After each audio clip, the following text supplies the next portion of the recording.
เจ้ากับสบายดีเพื่อนๆ TikTok เนาะมาพบกับช่างต้านะพี่น้องตอนนี้ก็เป็นหลังสงกรานต์แล้วเนาะกะเล่นกันแบบมัวมันกันแบบเต็มที่นะพี่น้องหลังจากที่เล่นสงกรานต์แล้วก็พาเมียมาที่ห้องหมอเนาะห้องหมอแม่และเด็กเนาะอันนี้ก็เดินทางมาจากทางท่าแขกแข่งคำม่วนเนาะเพื่อพาเมียมาปวดท้องเนาะเช็คสภาพลูกชายเนาะว่าแข็งแรงปกติเนาะ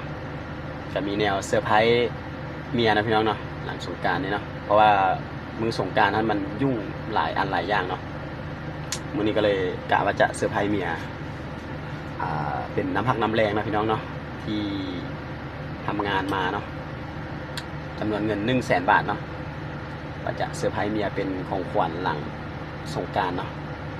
เพราะว่าสงกรานต์ผมมีอยากเซอร์ไพรส์เนาะหลังสงกรานต์จะเซอร์ไพรส์เป็นโดยเงิน